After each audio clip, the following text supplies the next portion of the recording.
6 months before they had to, according to the IAEA rules.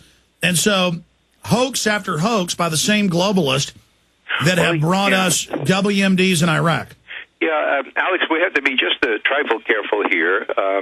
I think, talked to a lot of the experts here, Iran should have notified us before they did about that thing. When they did invite us in, of course, the UN inspectors found nothing, so we're still at a very rudimentary stage.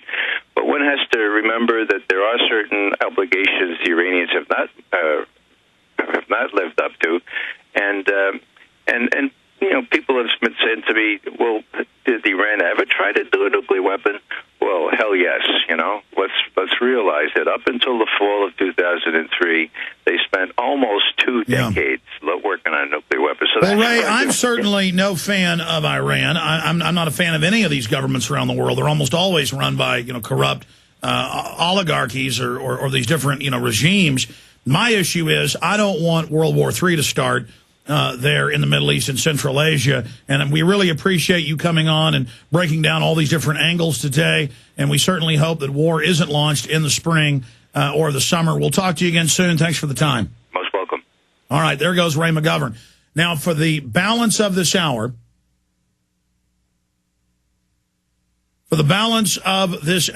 we are joined by Mike Rivero of WhatReallyHappened.com. fellow GCN radio host. He joins us once a month here. Of course, I'm Alex Jones of Infowars.com. We just began simulcasting the last 2 hours and 45 minutes of this radio show. We always take a portion of the show and transmit it visually for PrisonPlanet.tv members. I want to shift gears into the economy.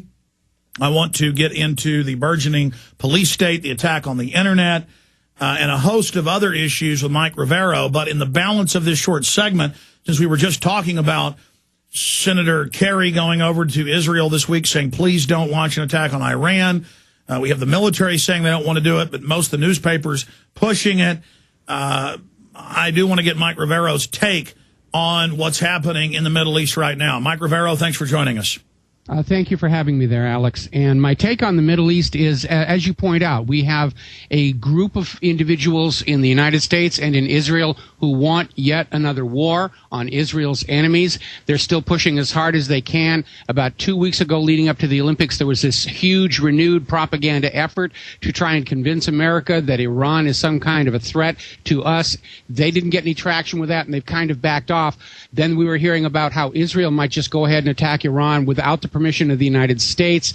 They were supposed to vote on that in the Knesset on Sunday. I don't think they got the vote. They're not acting like they got it. Now, yes, last night we got this statement from Hillary Clinton that new sanctions against Iran may take a couple of months. And so I think the news story we were seeing about how Russia was now open to sanctions was not 100% accurate, because what Russia really said is what they've always said: if there was evidence of a nuclear weapon program in Iran, they would support more sanctions. But they're not willing to just support them as things are right now. What about Iranian statements that we've been seeing from Ahmadinejad and others that they expect Israel to attack them in the spring or summer? It seems a very reasonable expectation. I think the only reason Israel hasn't attacked yet is because the American government cannot get the support of the American people for another war, and cannot get the support of the American people for any more assistance and aid in Israel's wars against other countries. I think Operation Cast Lead in Gaza may prove, in hindsight, to have been Israel's greatest political miscalculation. They're trying to basically rebrand and spin it away as no big deal. But I think the world got a real wake-up call about what Israel is really like, and the American people, by and large, do not want to support that, either morally or financially. And because of that, I think that's putting a brake on the situation. Now, of course, our future is always under the control of whichever world leader is the least mentally stable. And there are definitely people in Israel who are capable of ordering an attack against Iran, knowing that Israel could not withstand a counterattack, but just absolutely serenely confident that they can get the U.S. to come in, spend American dollars, shed American lives to protect Israel from and then don't retaliation. let a good crisis go to waste. Get us into a crisis. We're going to come back and finish up on this topic, because We know Israel, at least large sectors of their government, as you just said, the Knesset isn't really going for it right now, so that's some good news. But large sectors of the Israeli government, including their leader, Netanyahu, do want it right now. And they have some allies, the military-industrial complex and the big banks, that want a new political distraction to bring in this new Bank of the World that's being pushed. We'll talk about that. Or do you feel the same? Bottom line, ladies and gentlemen, the United States has become an engine of oppression and preemptive war and wars of aggression. We're being robbed by the same offshore banks that own the big military-industrial complex, that are making hundreds of billions a year off the surveillance grid being installed all over the world, but predominantly in England, the U.S. and Canada, Australia, New Zealand. And they want new wars. And they are waging war against our liberties and freedoms. And I was talking to Mike Rivero about the fact that Israel says they want to go to war with Iran. They have some allies, though, don't they, Mike, in that the corrupt corporations need this political distraction, and they need, because they know if we're in a war, people will put up with losing their jobs or having their pension funds seized. They hope that people will put up with losing their jobs and having their pension funds seized. It's this kind of war's distraction has worked before, but this is a very new age, and we're going into this potential escalation of conflict with the American people already polling as 2/3 are already angry with the federal government. They don't trust the government. They don't trust the banks. They understand that wars are just a big money-making deal. It places, the banks want wars. They don't even care which side wins or loses because both sides go into debt. And the American people certainly understand this. And so I think the reaction of the American public to a new war is going to be dramatically different from what the government and the corporations and the banks hope it will be. We understand about the military-industrial complex. We understand that Iran is not actually a threat to the United States of America. We understand that we were lied into the wars in Afghanistan and Iraq, and that we're engaging in these covert wars in Pakistan, Somalia, and Yemen. We're killing more civilians than we are enemy combatants. And the American people, I think, are really kind of fed up. I think a new war in Iran is going to blow up in the government's face. I think that's the reason it hasn't started yet. The only way Iran is a threat, and this is just from my own common sense, but I've seen a lot of top analysts say the same thing, is if you do attack them, according to the law of war, if you're preemptively attacked, you can fight back any way you want. Like U.S. militaries always put special forces in behind enemy lines to blow up dams, to attack police stations, to engage in terror attacks. That's just called, guerrilla warfare.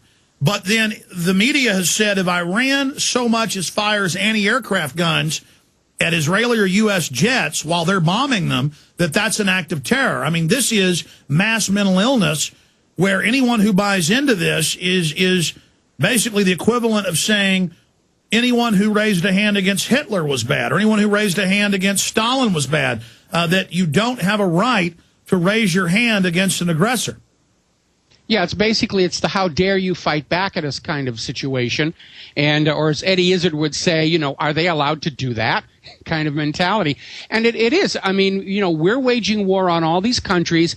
And I think this is an extension of this whole idea that we're somehow doing these nations a favor. We saw that with the run up to Iraq, that they're going to greet us with flowers, and therefore anybody who's shooting back at us is just being a spoil sport. The same thing going into Iran. We're just bringing those people democracy. Of course, they're going to welcome us. And the only people shooting back at us are a bunch of malcontents. And it's completely absurd. The people that are shooting back at the American forces are the ordinary, everyday men, women, and children who live in a country, and they want to hang on to it. They don't want to see it taken over by another U.S. puppet. We know why FEMA in all their manuals demonizes the Founding Fathers and calls them terrorists, because the British were invading and they were fighting back against the imperial power, and that is terrorism. And if you read the internal Pentagon documents, the banks in Serbia and Iraq and other places, they want to wreck the infrastructure so the big banks can come in with loans at 30% interest with our tax money paying for it and take over their countries. They know there's not going to be roses. They know they're not liberating. We know in every case where the West has its druthers, it installs dictators or oligarchs over these countries and actually puts Muslim extremists back in power in Afghanistan and into power in Iraq because they like them. They just want to keep the turmoil going because the turmoil creates business opportunities for American interests. This is a war to impose American Western banks on the rest of the world. When you hear the buzz phrase clash of civilizations, it's literally a war between two banking systems. You have the Islamic banking system on one, and you have the Western-style banking system on the other, the reserve banking system. And as I've pointed out many, many times before, the problem with the Federal Reserve banking system is because all the money represents a loan from the private central bank to the people. The instant that first Federal Reserve note goes into circulation, more money is owed to the banking system than is actually in existence. And this is why we have recession after recession after depression after depression. And now they want to impose the same thing on the rest of the world. We'll talk about the global dictatorship of the bank straight ahead, a financial black hole designed from its inception to fully dominate and create neo-feudalism. They then come in with the phony environmentalism to camouflage open slavery.